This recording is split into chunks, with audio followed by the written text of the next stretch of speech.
तो जो last class में आपको दिया वो यही है, रिफ्रैक्टिव इंडेक्स, रिफ्रैक्टिव इंडेक्स है इंटेंसिव, और कौन कौन सी इंटेंसिव प्रॉपर्टी है, विस्कोसिटी भी इंटेंसिव है, और कौन सी दी आपको अभी अभी मैंने, पी प्रेशर इंटेंसिव है, नंबर ऑफ मोल्स कौन सी प्रॉपर्टी है, एक्सटेंसिव।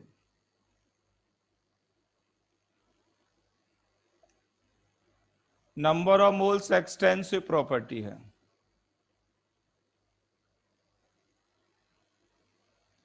ठीक है, तो ये थर्मोडायनेमिक प्रॉपर्टीज हैं दो तरह की। अब कुछ फॉर्मूला लिख लो जो मैं जनरलाइज करने जा रहा हूं। दो दो एक्सटेंसिव प्रॉपर्टी का रेशियो इंटेंसिव होता है, आगे ये आपको हेल्प करेगा। दो एक्सटेंसिव प्रॉपर्टी का रेशियो इंटेंसिव होता है।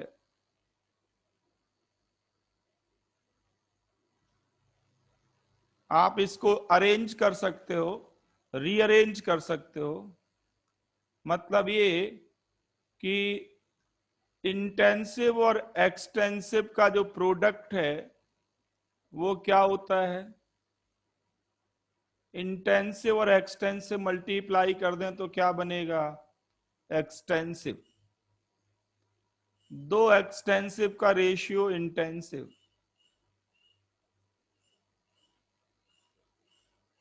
और दो इंटेंसिव प्रॉपर्टी का रेशियो इंटेंसिव ही होगा।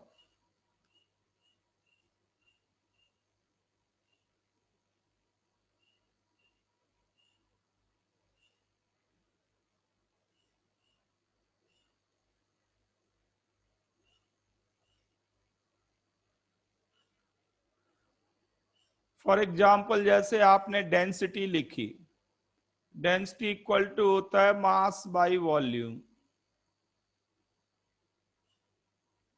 अगर आप इसमें ध्यान से देखें तो मास एक्सटेंसिव प्रॉपर्टी है, वॉल्यूम भी एक्सटेंसिव प्रॉपर्टी है, और दो एक्सटेंसिव प्रॉपर्टी का रेशियो क्या है, इंटेंसिव। अभी अभी आपने पी पढ़ा प्रेशर के बारे में, एफ अपॉन ए। एफ एक्सटेंसिव प्रॉपर्टी है और ए भी एक्सटेंसिव प्रॉपर्टी है, बट दो एक्सटेंसिव प्रॉपर्टी का रेशियो इंटेंसिव होता है।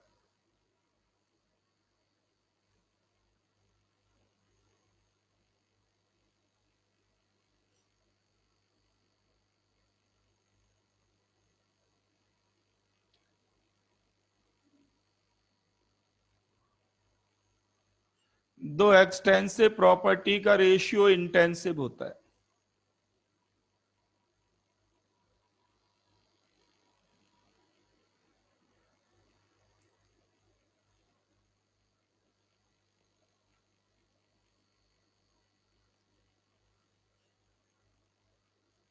नेक्स्ट प्रॉब्लम वैभव बताएगा। वैभव आप क्लास में हैं? Yes sir.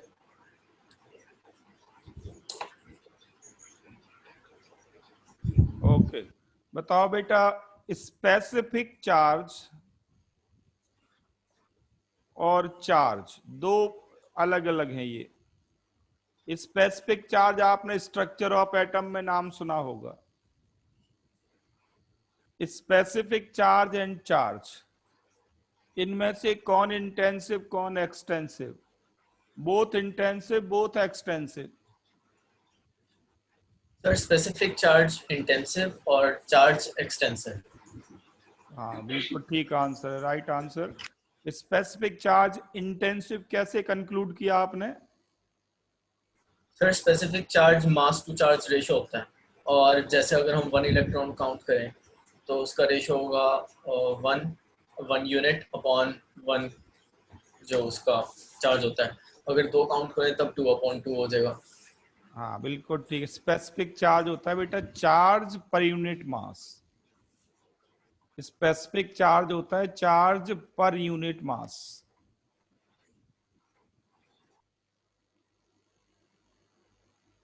तो चार्ज एक्सटेंसिव प्रॉपर्टी है और मास भी एक्सटेंसिव है। दो एक्सटेंसिव प्रॉपर्टी का रेशियो इंटेंसिव।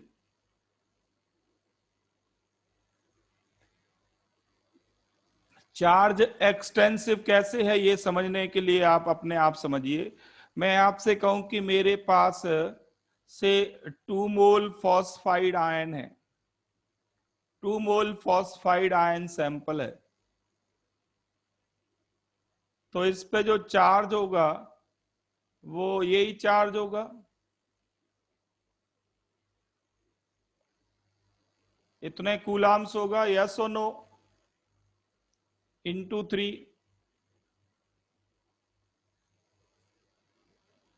अब अगर मैं इस 2 मोल को डिवाइड कर दूं, एक सैंपल बना दूं 1.5 मोल, दूसरा सैंपल बना दूं 0.5 मोल, क्या दोनों का चार्ज इतना ही रहेगा? जब हम अपने सिस्टम को स्प्लिट करते हैं, जब सिस्टम को स्प्लिट करते हैं 2 और मोर पार्ट्स में, अगर वैल्यू चेंज हो जाए तो फिर वो कौन सी प्रॉपर्टी होगी? वो एक्सटेंसिव होगी।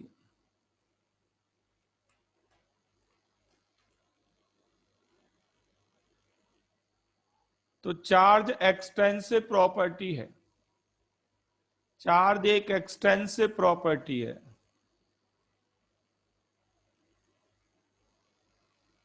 तो मास भी एक्सटेंसिव है, चार्ज पर यूनिट मास क्या हो गया? इंटेंसिव।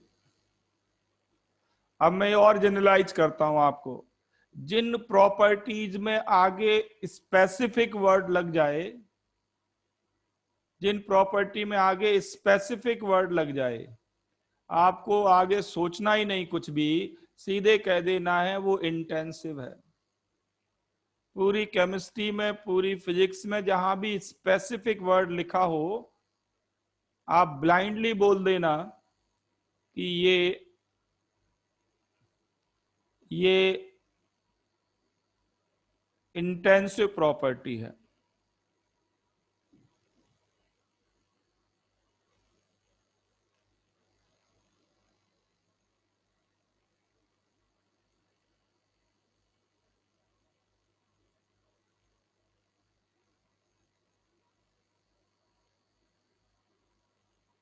ओके, अब अगली प्रॉब्लम का आंसर कार्तिक करेगा। कार्तिक,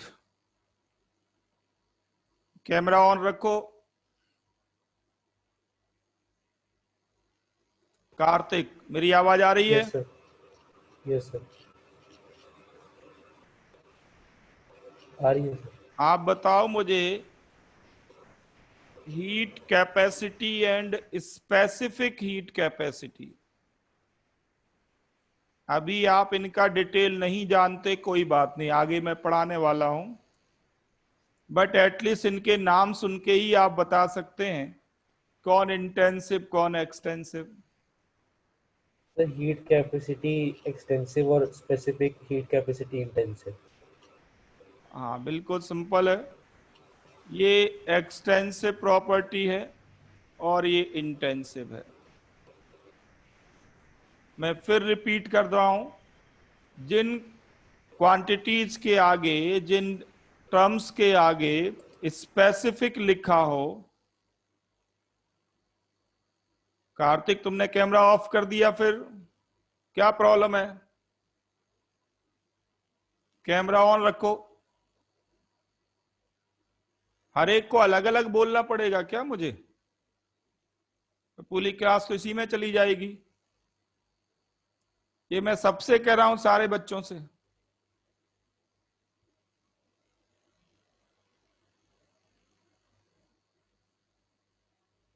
हम कोई चोरी कर रहे हैं जो छुपकर काम करना है, बिल्कुल कोई देख ना ले।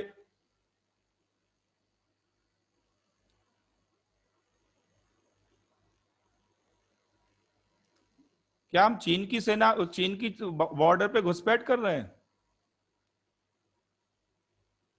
भाई छुप के जाना है।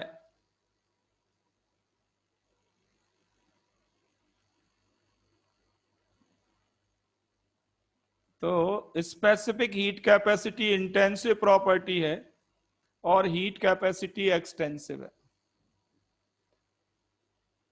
इंटेंसिव एक्सटेंसिव आई थिंक सबको समझ में आ गया होगा। ओके, नेक्स्ट लिखो। एक और क्लासिफिकेशन होता है थर्मोडायनेमिक प्रॉपर्टीज का। एक और क्लासिफिकेशन है थर्मोडायनेमिक प्रॉपर्टी का, लिख लें।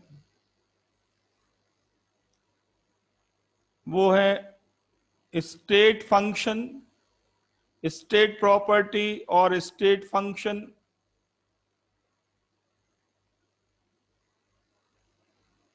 प्रॉपर्टी और फंक्शन भी कह देते हैं इन जनरल, और पॉइंट फंक्शन। एक ही बात है, कोई भी नेम आप बोल दो। और इसी तरह से ये है पाथ प्रॉपर्टी और पाथ फंक्शन।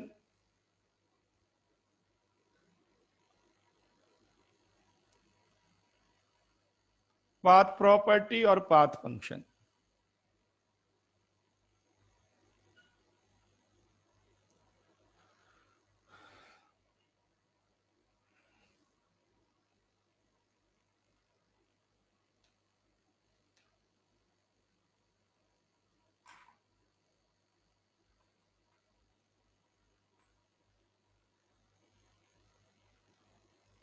देखो इनके नेम से समझ में आता है।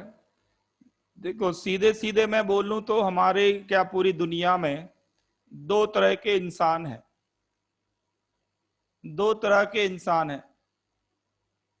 कौन से दो तरह के? एक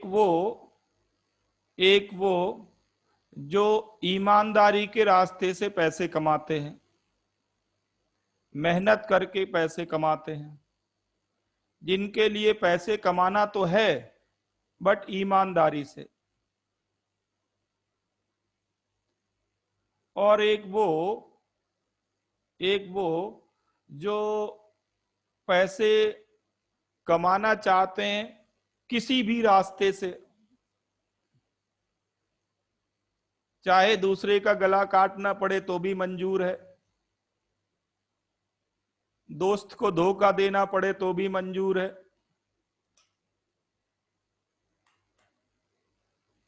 पड़ोसी को ड्रग्स खिला के लूटना पड़े तो भी मंजूर है।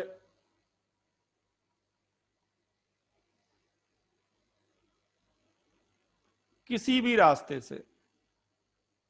दो तरह के लोग हैं, एक जो सोचते हैं कि मुझे ईमानदारी से कमाना है, दूसरा सोचते हैं जस्ट कमाना है।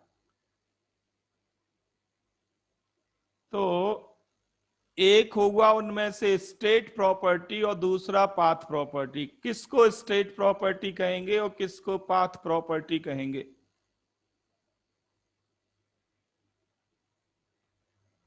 कौन आप में से बताना चाहेगा वॉलंटरली, जिसको लैंग्वेज समझ में आई हो कि मैंने कहा क्या है?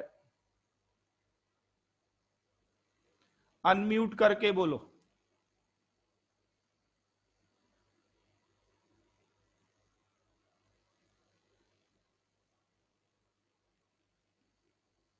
तो जो पैसे कमाने के रास्ते को भी सोचता है, जो पैसे कमाने के रास्ते को भी फिक्स करके चलता है,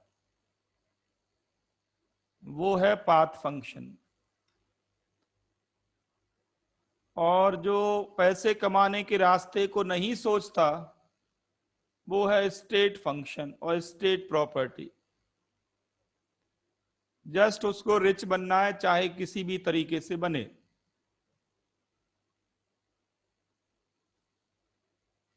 जो मेथड पे कंसंट्रेट नहीं करता, जस्ट टारगेट पे कंसंट्रेट करता है, वो है स्टेट प्रॉपर्टी। और जो पाथ पे डिपेंड करे, जो पाथ पे डिपेंड करे, वो है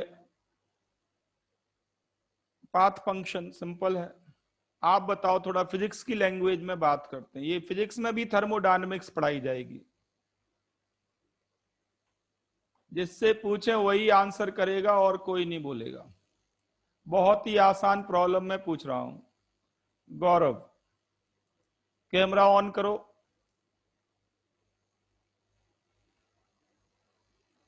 गौरव, मेरी आवाज आ रही है बेटा आपको, या जस्ट प्रेजेंस लगा के आराम से घूम फिर रहे हैं? इतनी देर मत करो बेटा, मेरी साउंड आ रही है, क्लास में तो तुम्हारी एंट्री है। अनम्यूट करके बोलो। अभी तो कोई बात नहीं, चल जाएगा। अभी मुझे इस बच्चों के फेस याद नहीं हुए, अपनी जगह किसी और को बिठा दोगे तो भी चल जाएगा, पर उसे साइंस आनी चाहिए, थोड़ी बहुत केमिस्ट्री आनी चाहिए।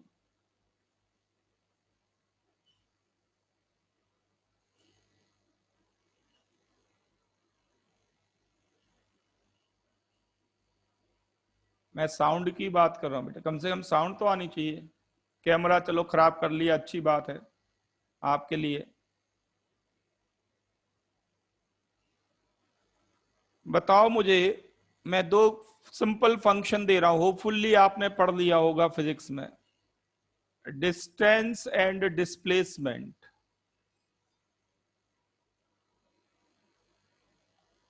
ये दो फिजिकल क्वांटिटीज हैं। इनमें से कौन स्टेट प्रॉपर्टी है, कौन पाथ प्रॉपर्टी है?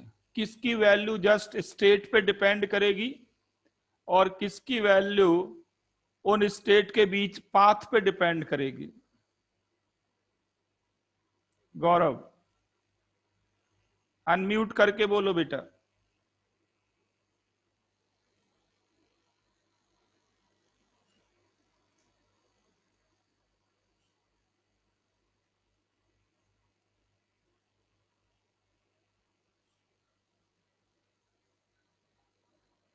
इतनी देर लगाओगे तब तक तो लोग लंदन जाके लौट आएंगे।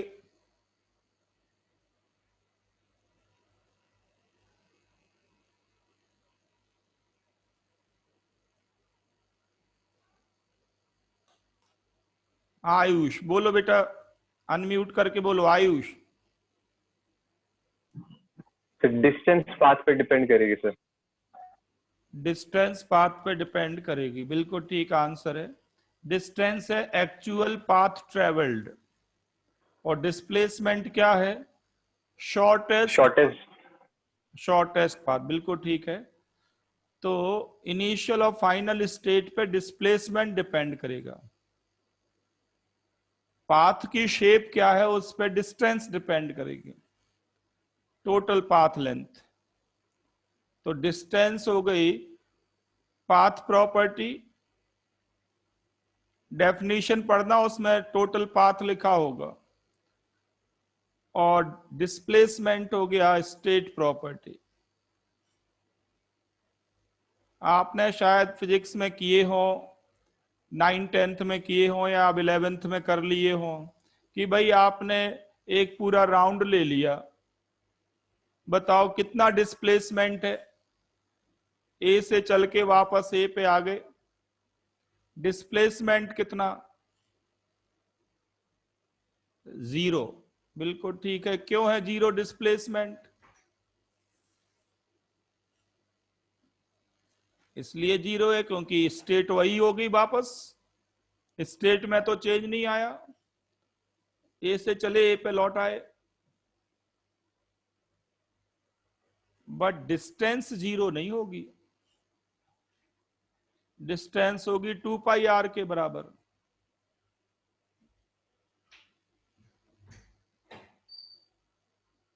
दूसरा मैं एग्जांपल आपको देता हूं, वेलोसिटी एंड स्पीड।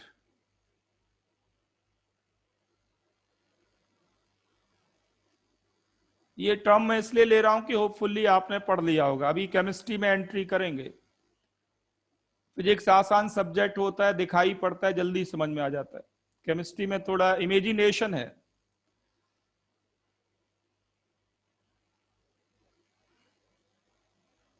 बताओ वेलोसिटी और स्पीड में स्टेट फंक्शन कौन और पाथ फंक्शन कौन?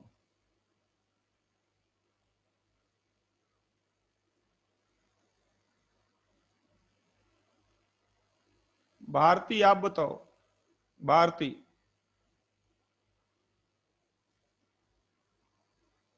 अनम्यूट करके बोलो बेटा, कैमरा ऑन रखो।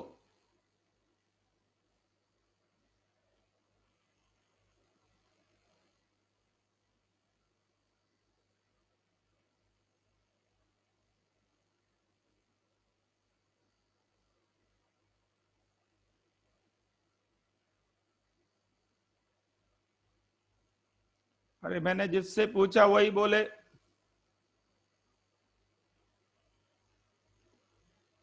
कार्तिक को वेलोसिटी पाथ फंक्शन लग रही है, बहुत सारे बच्चों को पाथ लग रही है। 10th में प्रमोट हो गए लगता है, पास तो होना अलग बात है, प्रमोट होना अलग बात है। 10th से 11th में प्रमोट होना अलग है, पास होना अलग होता है। तो वेलोसिटी डिस्प्लेसमेंट पे डिपेंड करती है।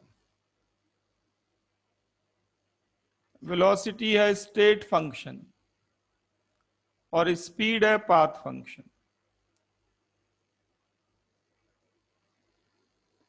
यही में अगर आपसे पूछें कि एक पूरा राउंड ले लिया, कोई टाइम है,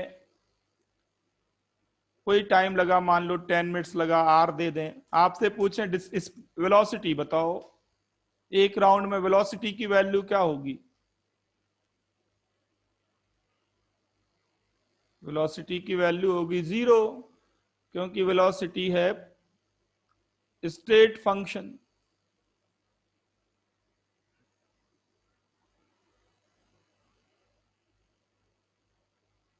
ओके, अब केमिस्ट्री में आते हैं थोड़ा।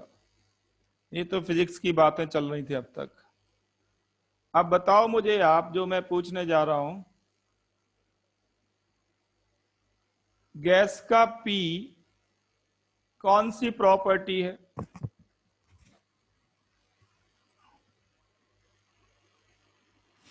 गैस का पी, गैस स्टेट चैप्टर तो आप पढ़ चुके हैं ना?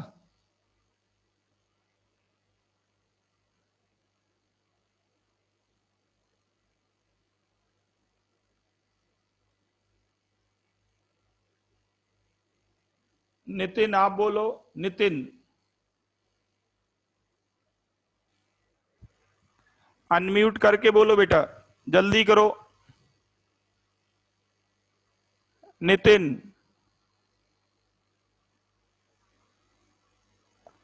इतनी देर लगती है, मेरी साउंड आ रही है आप लोगों को कि नहीं? या फिर कंफ्यूज्ड हो कि दूसरे को बुला रहे हैं, आप चुपचाप बैठे हो और कोई नितिन नहीं है, एक ही नितिन है?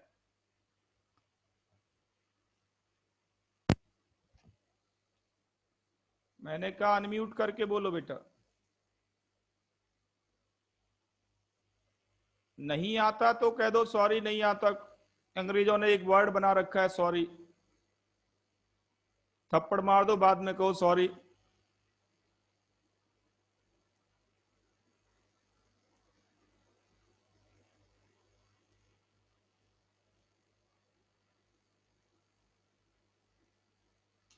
अच्छा, गैस स्टेट की प्रॉब्लम को याद करो, किसी एक प्रॉब्लम को, गैस स्टेट को याद करो, किसी भी एक प्रॉब्लम को याद करो।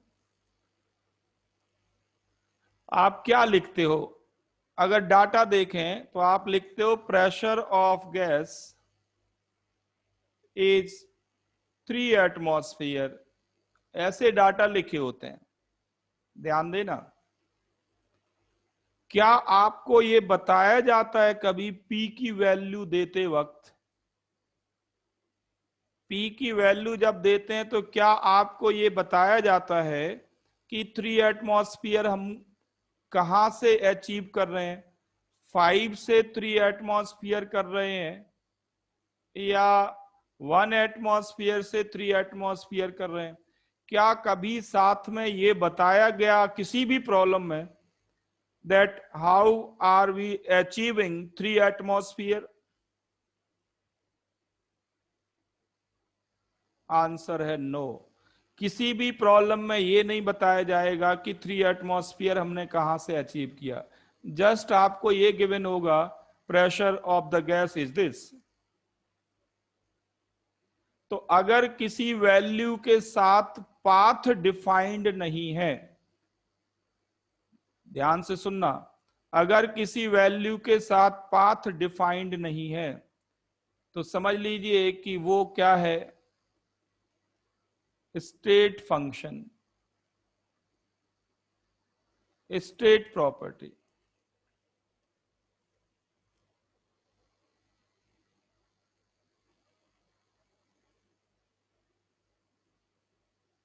और पीवी इक्वल टू एनआरटी का आपने एक नाम लिखा होगा, क्या नाम लिखा?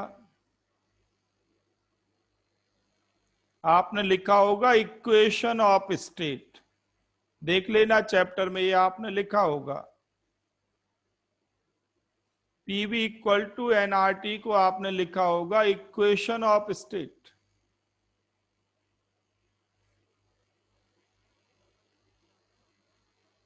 आइडियल गैस इक्वेशन तो है, इक्वेशन ऑफ स्टेट।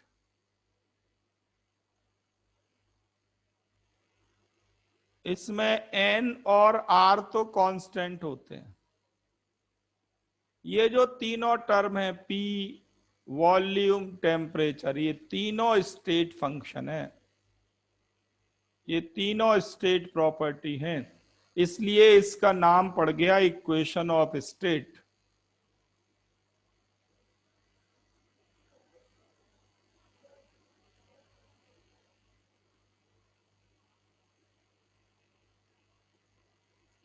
जरा समझ लें इक्वेशन ऑफ स्टेट का मतलब क्या है। इक्वेशन ऑफ स्टेट का मतलब क्या है, इसको ऐसे समझ लें आप, न्यूमेरिकल टर्म में मैं बता रहा हूं। आपने पढ़ा बॉयल्स लॉ, ये पढ़ा हुआ है आपने। इसमें दो चीजें फिक्स्ड होती हैं, एन और टी होता है फिक्स्ड। आपने ये पढ़ा P1V1 equal to P2V2। Simple सी बातें हैं। अब मैं स्टेट का मतलब आपको समझा रहा हूं, ध्यान देना। अगर मैं कहूं कि मैंने गैस में जो चेंज किया वो ये है 3 एटमॉस्फेयर 4 लीटर, ये स्टेट 1 है, और इसको मैंने चेंज कर दिया 4 एटमॉस्फेयर और 2 लीटर में, ये स्टेट 2 है।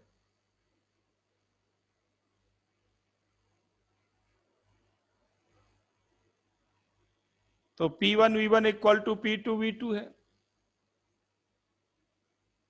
क्या मैं उल्टा करने पे कोई ये इक्वेशन वायलेट हो जाएगी? अगर मैं कहूं कि उल्टा किया मैंने, क्या इसमें कोई चेंज आ जाएगा?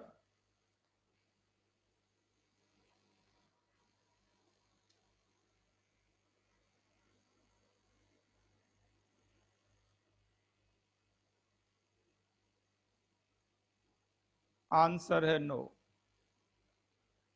तो आप कहां से कहां जा रहे हैं, P1V1 से P2V2 कर रहे हैं या P2V2 से P1V1 कर रहे हैं, इस बात से फर्क नहीं पड़ता।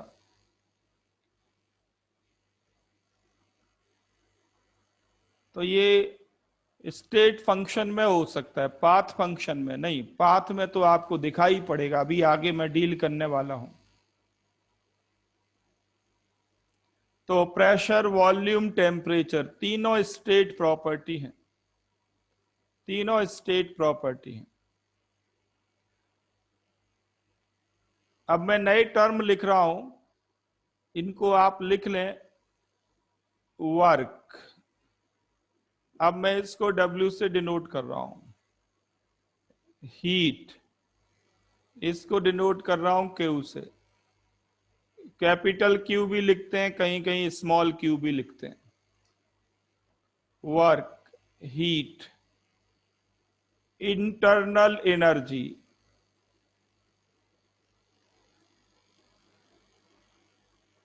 U से डिनोट करते हैं और E से भी डिनोट करते हैं।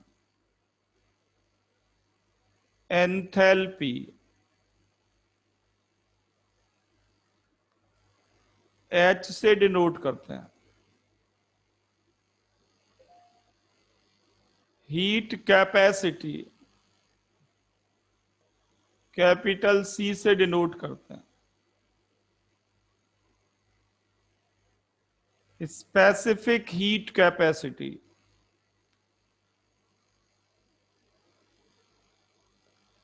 CS से डिनोट करते हैं। Molar heat capacity,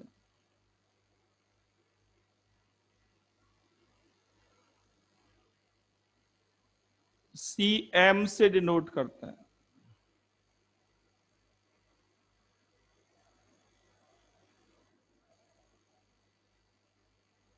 Gibbs energy, capital G से डिनोट करते हैं।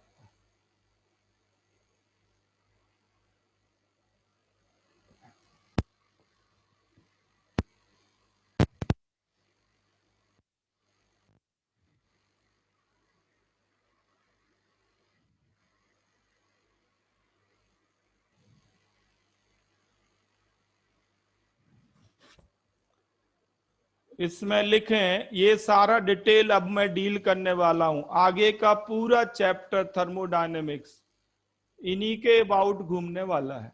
एक एक टर्म में आपको डिटेल समझाने वाला हूं।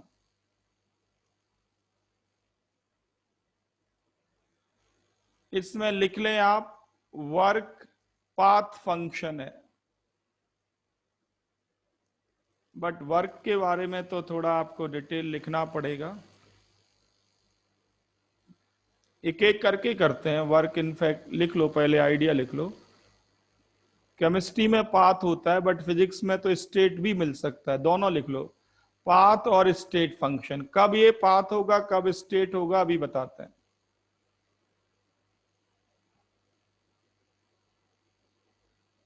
हीट केवल पाथ फंक्शन,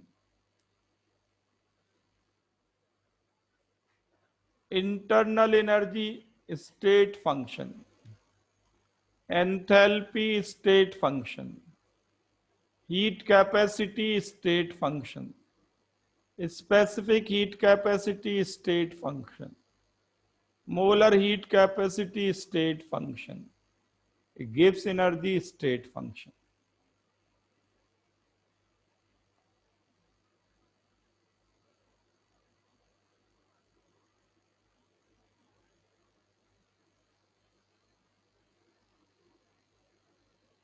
इनकी डेफिनेशन अभी डिटेल डिस्कस करेंगे, आपको समझ में आ जाएगा।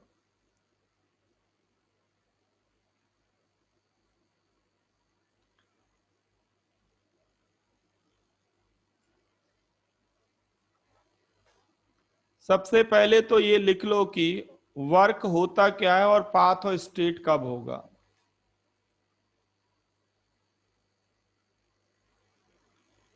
वर्क,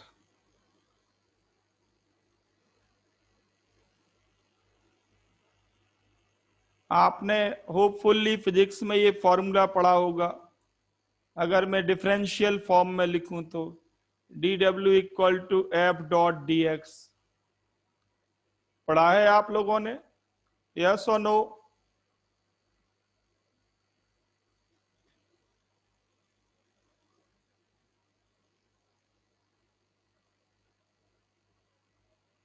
बहुत बढ़िया।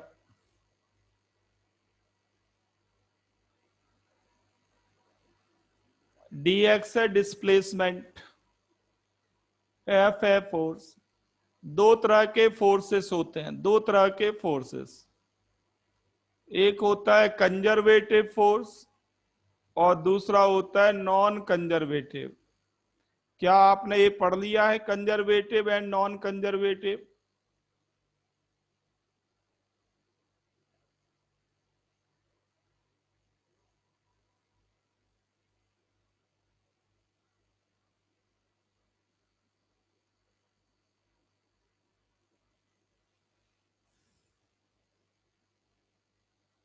अच्छा, कुछ बच्चों ने पढ़ लिया, कुछ बच्चों ने नहीं पढ़ा। ठीक है, कोई बात नहीं।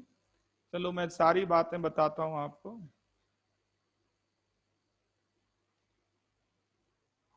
पहले तो मोटी मोटी बात लिखो कि कंजर्वेटिव फोर्स जो वर्क करेगा, कंजर्वेटिव फोर्स जो वर्क करेगा वो स्टेट फंक्शन होता है।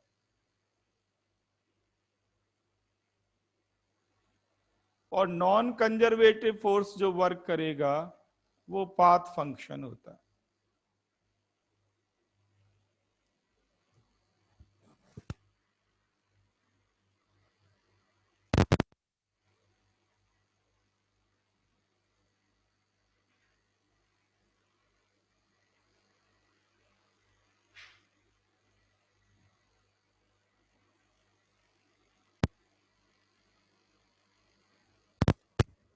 ठीक है, कंजर्वेटिव फोर्स जैसे टॉप एग्जांपल है gravitational force. Gravitational force conservative force होता है। सेंटीपिटल फोर्स कंजर्वेटिव फोर्स होता है। सेंट्रीपिटल फोर्स भी कंजर्वेटिव फोर्स होता है। सेंटीपिटल फोर्स का नाम सुना होगा।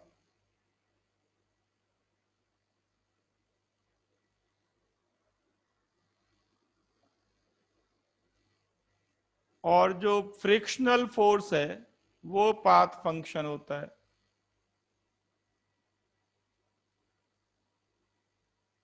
विस्कस फोर्स पाथ फंक्शन होता है।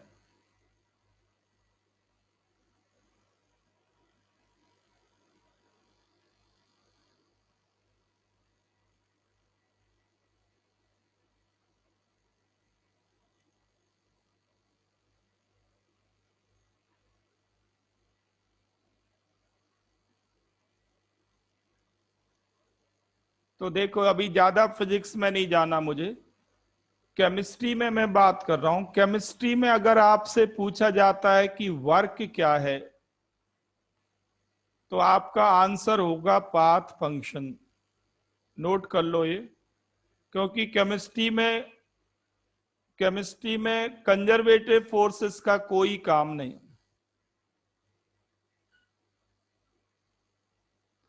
तो अगर केमिस्ट्री में प्रॉब्लम आती है कि वर्क क्या है, तो आपका आंसर होना चाहिए पाथ फंक्शन।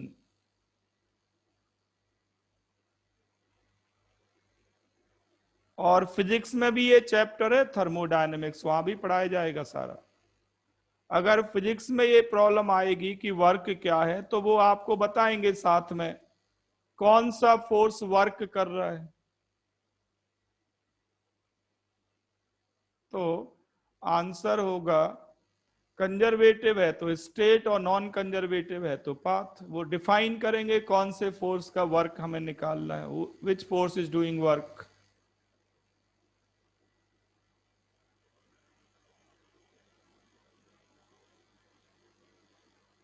ठीक है, केमिस्ट्री में वर्क कैसे डिफाइन करते हैं केमिस्ट्री में।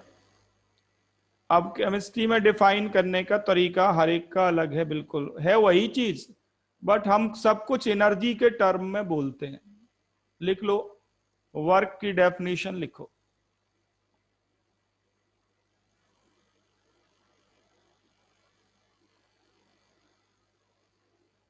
The amount of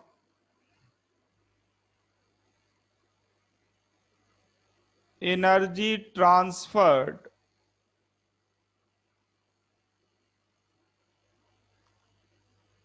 between system and surroundings, between system and surroundings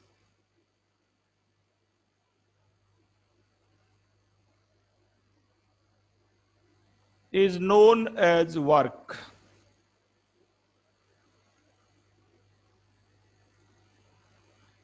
system और सराउंडिंग के बीच जो एनर्जी ट्रांसफर्ड है उस अमाउंट को क्या नाम देते हैं?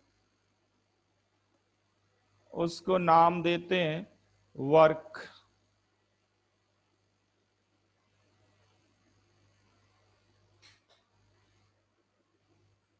ऐसे रिप्रेजेंट करेंगे उसको, ध्यान देना। ये जो मैंने बॉक्स बनाया हुआ है वो सिस्टम है हमारा, एंड रेस्ट यूनिवर्स है सराउंडिंग। ये सिस्टम है। अगर सिस्टम वर्क करता है, if work is done by the system, तो आप ऐसे आउटवर्ड एरो लगाएंगे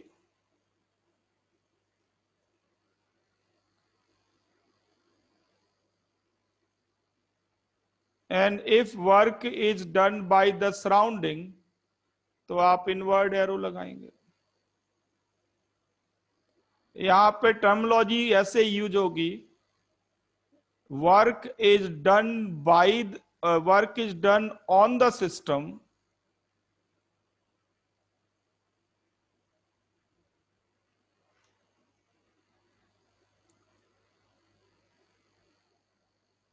और इसके लिए आप क्या कहेंगे, work is done by the system.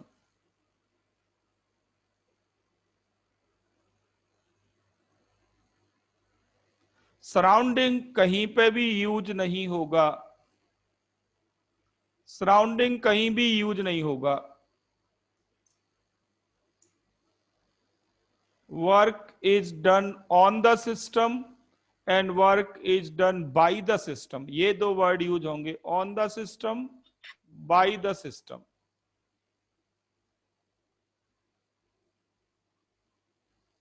Surrounding use क्यों नहीं करेंगे, आदित्य बोलो। Because it is not under study. It is not under study. Yeah, we cannot study surrounding.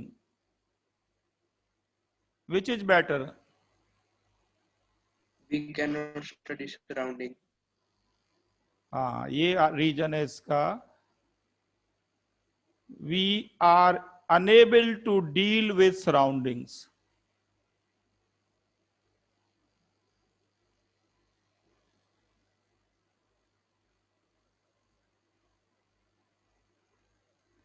इसलिए हम सराउंडिंग वर्ड ही यूज नहीं करेंगे। Work is done on the system, work is done by the system. अच्छा देखो, आपको 10 रुपए का फायदा हुआ, आप ये कहते हो कि आज मुझे 10 रुपए का फायदा हुआ, या ये कहते हो कि सराउंडिंग को 10 रुपए का नुकसान हुआ, क्या बोलते हो आप कॉमन लैंग्वेज में?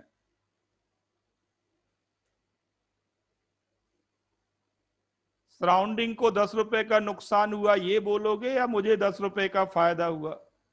कॉमन लैंग्वेज हम क्या बोलते हैं?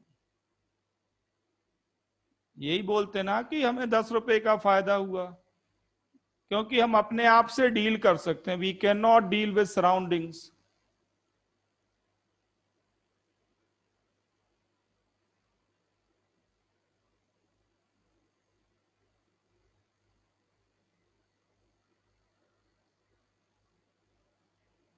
इसका उल्टा मैं कहूं मुझे 10 रुपए का नुकसान हुआ, ऐसा बोलोगे, या सराउंडिंग को 10 रुपए का फायदा हुआ? जो भी बोलोगे आप अपने आप के रिस्पेक्ट में बोलोगे ना। तो यही बात है, जिस चीज से हम डील कर सकते हैं वो ही बोल सकते हैं, जिससे डील ही नहीं कर सकते उससे क्या बोलना।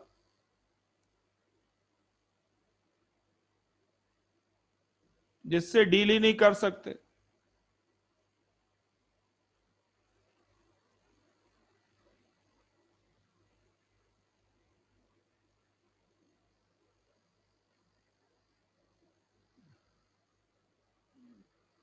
ठीक है, तो क्या आप महाराष्ट्र गवर्नमेंट को कुछ बोल सकते हो?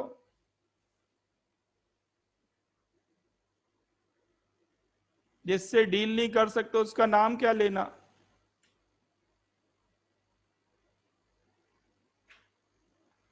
दो लोग हैं, एक तो कहेंगे कि भाई जनता बहुत दुखी है, और दूसरे कहेंगे कि नेता बहुत अत्याचारी हैं। कौन सा वर्ड कंफर्टेबल है यूज करने में?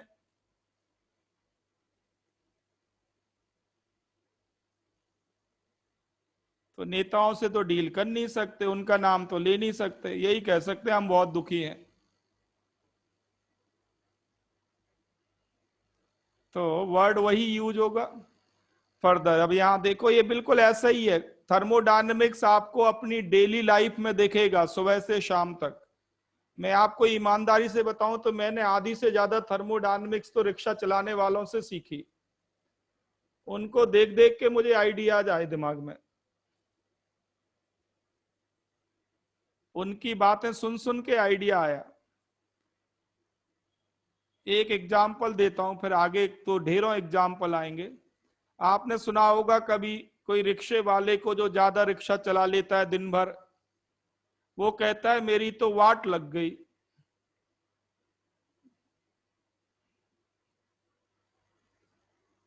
अब ये टर्म पे ध्यान देना, वो कहता है मेरी वाट लग गई। कितना साइंटिफिक है वो, इसका अंदाजा लगाओ।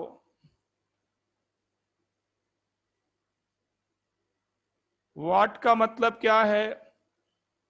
यूनिट ऑफ पावर, जूल पर सेकंड। जब किसी गिवन टाइम इंटरवल में वो ज्यादा रिक्शा चला लेता है, तब वो कहता है मेरी वाट लग गई। तो उसने साइंटिफिकली वाट भी बता दिया, जूल भी बता दिया, सेकंड भी बता दिया, जबकि वो साइंस की एबीसीडी नहीं जानता। बट सोचो कितनी साइंटिफिक लैंग्वेज बोलता है।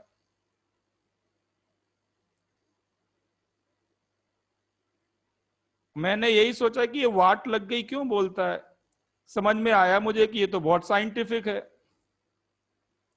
और धीरे धीरे करके फिर मैंने उनकी बातों पे चुपके से ध्यान देना शुरू किया कि दो रिक्शे वाले लड़ते हैं तो आपस में बातें क्या करते हैं। मुझे लगा कि इनसे बड़ा साइंटिस्ट तो कोई है ही नहीं।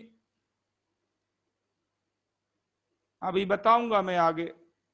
जितने भी टर्म आपने लिखे हैं वो सब रिक्शे वाले डेली लाइफ में बोलते हैं चलते फिरते। वो अलग बात है कि उनको मालूम नहीं कि वो चलते फिरते थर्मोडायनेमिक्स पढ़ा रहे हैं दूसरे को। बात है ऑब्जर्वेशन की कि आप ऑब्जर्व कर पा रहे हैं कि नहीं। चलो देखो इधर। तो अगर सिस्टम वर्क करे सराउंडिंग पे, if work is done by the system, तो उसको आप साइन देंगे पॉजिटिव। ये इंपॉर्टेंट पॉइंट है, ध्यान देना। If work is done by the system, work is done by the system, I am sorry उल्टा बोल दिया।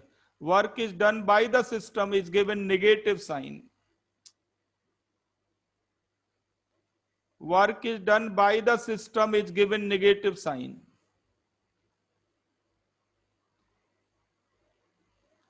And work is done on the system is given positive sign.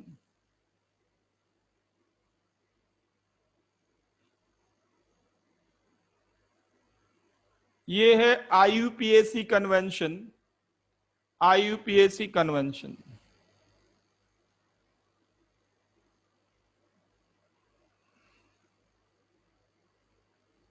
Work की value अगर positive है, it means work is done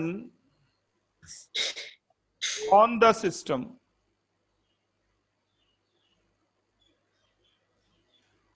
और work की value अगर negative है, then work is done by the system.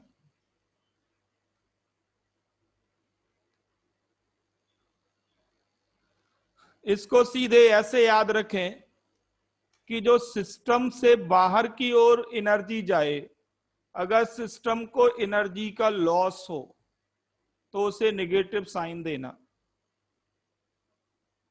System अगर वर्क करेगा तो एनर्जी का लॉस होगा, तो सिस्टम को अगर एनर्जी का लॉस हो तो नेगेटिव, और सिस्टम को एनर्जी का गेन हो तो positive. Ultimately work is nothing but form of energy. Work is the form of energy.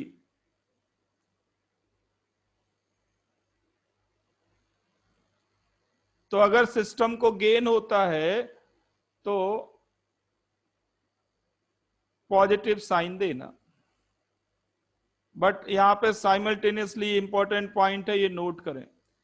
ये IUPAC कन्वेंशन है, IUPAC। ये तो केमिस्ट्री में यूज करना, और फिजिक्स में इसका उल्टा होता है। फिजिक्स की बुक्स में इसका उल्टा होता है। फिजिक्स में जो नेगेटिव साइन है, that is work is done by the system.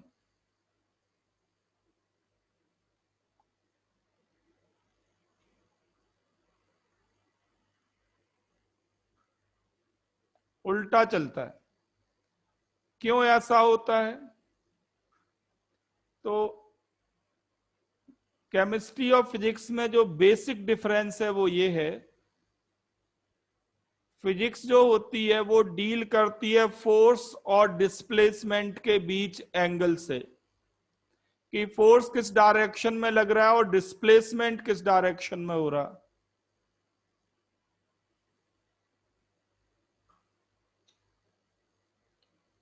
अगर फोर्स और डिस्प्लेसमेंट अपोजिट डायरेक्शन में है तो निगेटिव साइन आएगा।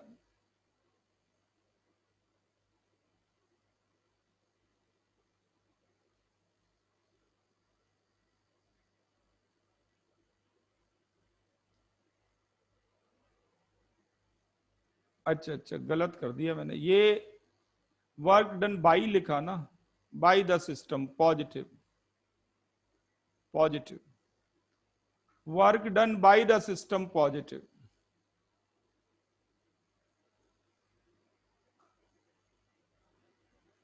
इसका उल्टा होता है आईयूपीएससी का। तो देखो वो बेसिक डिफरेंस ये है, बेसिक डिफरेंस ये है कि फिजिक्स में वर्क का साइन डिसाइड होता है फोर्स एंड डिस्प्लेसमेंट की डायरेक्शन से, और आईयूपीएससी सिस्टम है, आप जस्ट एनर्जी लॉस और एनर्जी गेन के टर्म में सोचें। अगर सिस्टम को एनर्जी का लॉस हो रहा है तो नेगेटिव साइन देना, सिस्टम को एनर्जी का गेन हो रहा है तो पॉजिटिव साइन देना। ये सिंपल आईयूपीएससी सिस्टम है।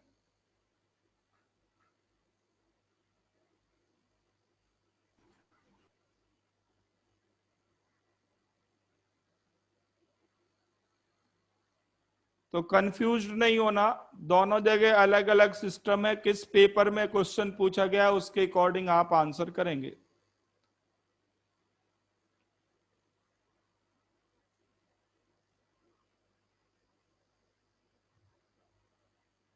ठीक है, ये तो पहले टर्म की बात हुई वर्क की। दूसरा टर्म लिखो heat. What is heat?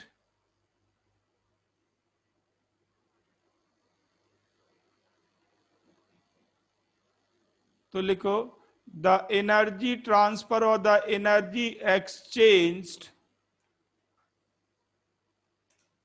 the energy transfer or energy exchanged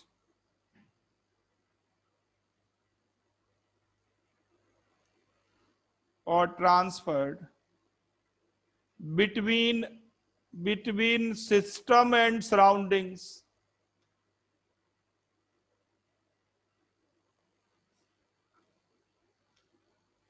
या जैसे आपने वर्क में लिखा वो भी कॉपी करके सेम टू सेम लिख सकते हैं, बिल्कुल कॉपी कर सकते हैं। The amount of energy transferred between system and surroundings,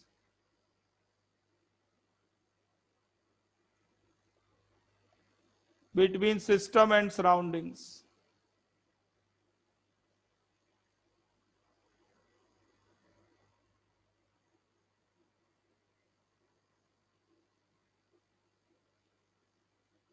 बिल्कुल सेम लैंग्वेज है जो आपने वर्क में लिखी है, कॉपी कर देना है, बिल्कुल यहां से कॉपी करके वहां पेस्ट कर देना है। 100% सेम डेफिनेशन।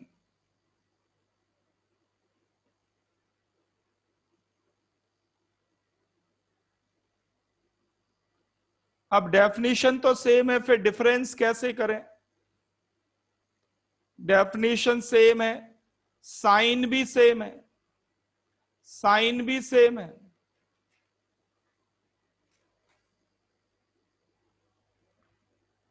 अगर हीट एनर्जी सिस्टम से बाहर आ रही है, सराउंडिंग में आ रही है, तो उसे आप नेगेटिव साइन देंगे, और सराउंडिंग से सिस्टम में जा रही है तो उसे आप पॉजिटिव साइन देंगे। साइन भी वही है जो वर्क के हैं। मतलब ये कि heat transferred from system to surroundings is given negative sign, and heat transferred from surrounding to system is given positive sign. अब वर्क और हीट में डिफरेंस कैसे करना,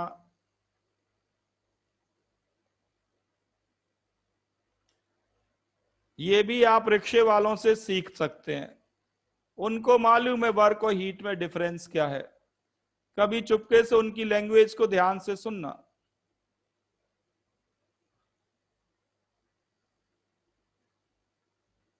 आपको लगेगा कि उन्हें पूरी थर्मोडायनेमिक्स आती है,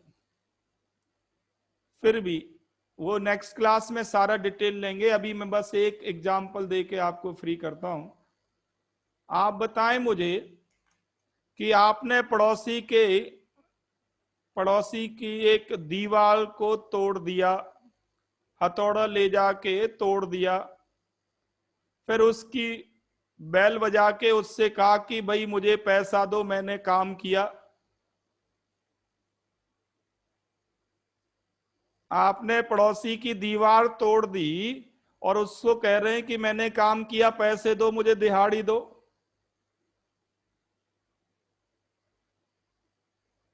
क्या वो आपको पैसे देगा?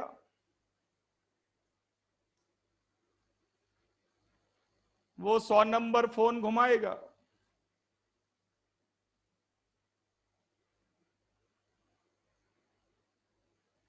एक केस। दूसरा केस सोचो कि आपने जो बाहर पड़ोसी की दीवार बन रही थी, पत्थर पड़े थे, ईंटें पड़े थे, सीमेंट पड़ा था, उसको उठा उठा के छत पे रखवा दिया। फिर आप उसकी बेल बजाओ, कहो मैंने काम किया, मुझे दिहाड़ी दो, वो दे देगा। दोनों केस में आपने एनर्जी खर्च की, एक बार दीवार तोड़ने में और एक बार दीवार को बनाने में। दोनों केस में एनर्जी खर्च हुई कि नहीं हुई? दोनों में लगेगी, दीवार को तोड़ने में भी और दीवार को बनाने में भी।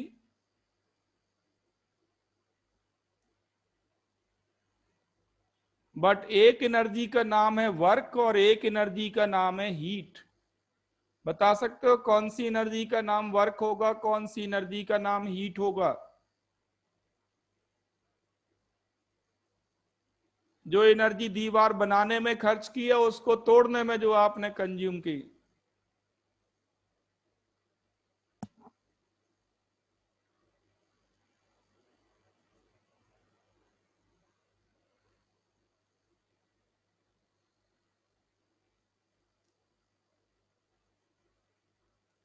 अब मैं एक और एग्जांपल देता हूं। आपके मम्मी पापा को भी थर्मोडायनेमिक्स आती है, चाहो तो एक प्रैक्टिकल कर लेना। भले ही उन्हें सालों बीत गए हों साइंस पढ़े हुए, या साइंस के हों ना भी जानते हो साइंस, फिर भी उन्हें थर्मोडायनेमिक्स तो आती है। हर एक को थर्मोडायनेमिक्स आती है। आप क्या करना, घर पे रखा हुआ सामान फेंक देना, फिर मम्मी पापा से कहना आज मैं बहुत थक गया, बहुत काम कर लिया, मुझे अच्छा खाना बना के खिलाओ। क्या वो ये कहेंगे कि तुमने काम किया? घर पे रखा हुआ सामान, ऑर्गेनाइज्ड सामान को अनऑर्गेनाइज्ड कर दिया, फेंक दिया, क्या वो आपको पकवान बना के खिलाएंगे? बेटे ने बहुत काम कर लिया आज।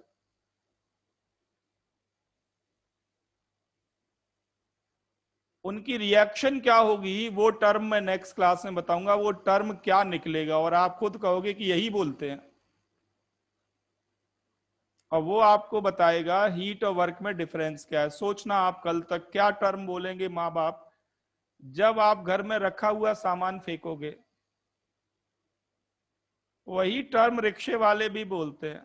मैं तो घर में प्रैक्टिकल कर चुका हूं, कोई साइंस का नहीं है, फिर भी बड़ा साइंटिफिक टर्म बोलते हैं।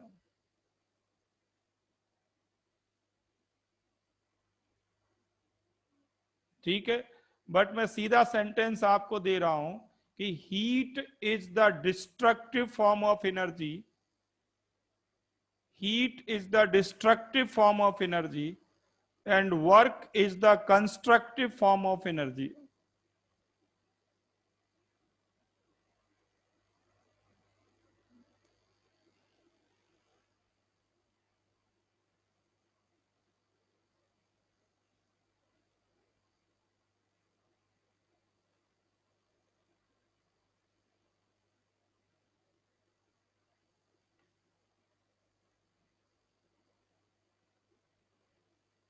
ठीक है, ये तो मैंने डिफरेंस करने के लिए वर्ड यूज किया कंस्ट्रक्टिव एंड डिस्ट्रक्टिव, या इसको ऐसे भी कह सकते थे कि work is the organised form of energy and heat क्या है, अनऑर्गेनाइज्ड।